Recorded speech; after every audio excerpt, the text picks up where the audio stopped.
Hello everyone, JL Wasabi here. In the next few minutes, I will be teaching you how to play Anima Squad in set 14.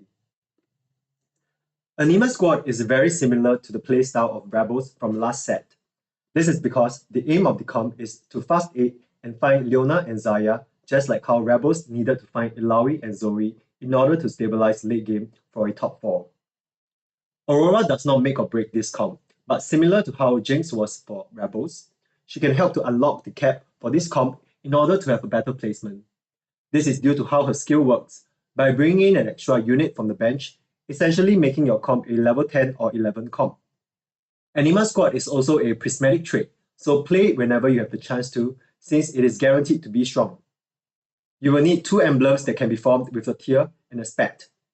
If you manage to get 10 Anima Squad, a special final weapon will be granted. I will not spoil the surprise for you, but I have seen some footages of it and it is wild. If I ever have the chance to get 10 Anima Squad, I will show it in one of my gameplay videos, so look out for it. Another reason why this comp needs to fast 8 or at least standard level is due to the Anima Squad weapons that are being fired periodically by a random Anima Squad champion. You will have 3 of such weapons by the time you hit 7 Anima Squad, typically at level 8, after obtaining Leona and Zarya. You get to choose between 2 weapon choices at every trait breakpoint. As of now, the weapon strengths are not yet fully understood, so just choose what you think is useful based on the description of the weapons. They are mainly split between AP and AD types. You also need to understand that the weapons scale with Anima Squad champion star level and the game stage. Tanks are crucial in dragging out fights so that weapons are fired more. With Anima Squad units, there's also higher combined star level to make it stronger, as well as having more units to survive and keep the weapons firing. So for your early game in stage 1 and 2, you should look to play Anima Squad if you are in a good spot for it, such as having an Anima Squad opener or being offered Anima Squad emblem. We will talk about the importance of the emblem later into the video. Given that Zarya is your primary AD carry, you are looking for AD item drops like Infinity Edge. However, Spear of Shojin is also a good start since it can be used by both Zarya and Aurora, and have early item holders like Seraphine. You can also force this comp by holding these units as they appear in stage 1 and 2. At level 5, add in either Rust to activate Vanguard and Divinity Core, or splash in Shyvana for Bastion and Taki. Arriving in the mid game for stage 3, we should look to go to level 6 and add in Yuumi to complete 5 Anima Squad for the additional weapon. Try to also form Protector's Vow and or Crown Guard since they provide Leona and Silas with shields that activate the bonus durability with their Vanguard trait. At level 7, you can splash in Senna or any strong units you come across.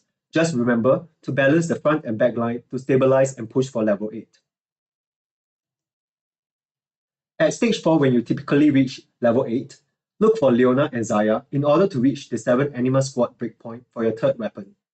Leona is your main tank and will be carrying your tank items, while Zarya is the main AD carry to carry your AD items like Infinity Edge, Last Whisper, and either Spear of Shojin or an additional crit item like Guard Breaker. Sometimes you may also find Aurora in your rolldown, which you can then use her to replace Seraphine. Sejuani can be added to the front line for her crowd control as well as to activate Bastion. Here we will talk about the level 9 cap board, as I assume most games we will reach around level 9 and not level 10 mostly. However, the general guide will be to put in stronger units or activate higher trait breakpoints if you can add in more champions at level 10, like how you splash in Victor or Mel last set. After upgrading most of your units, especially your Leona and Zarya, you can then look to level 9 to look for Aurora if you have not found her, and also to add in Garen for possible Anima Squad trait mods to strengthen your weapons, or other 5-cost tanks like Zac. I showed 10 units here on the level 9 board with Zac, as it is to represent Zac being the ideal tank unit that is being swapped in by Aurora's skill. Don't forget to do your shop rolldown with Zac on the board so that the virus boblets can appear to buff your Zac. If you have the Anima Squad emblem, you can super cap your board by equipping the emblem on Aphelios and dropping Vayne, since both Zarya and Aphelios are 4-cost marksmen. Aphelios can then act as a secondary AD carry and opens up the addition of Viego to your board. Viego has strong AoE cast as well as his Soul Killer bringing an extra unit to tank further. You can bring back Seraphine to replace Yumi in order to activate Techie as well. Last but not least are the augments you can take for this comp.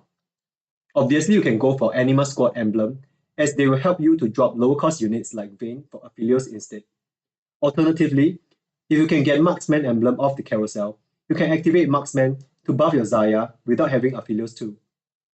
But Anima Squad emblem gives better options, as you can opt to go further with just one more emblem for 10 Anima Squad, provided that you can hit level 10. Power leveling is a new augment that is specific to Anima Squad that makes your Anima Squad units farm experience as they kill enemies, helping you to get to levels 8 and 9 faster.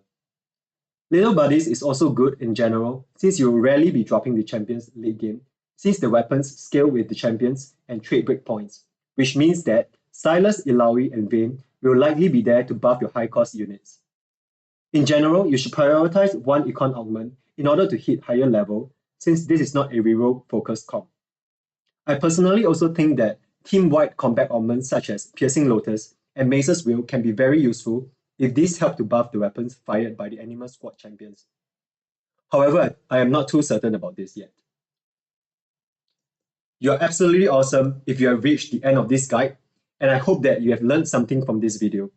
If you find this video useful, I greatly appreciate if you can like the video and subscribe to my channel for more guides and gameplay videos.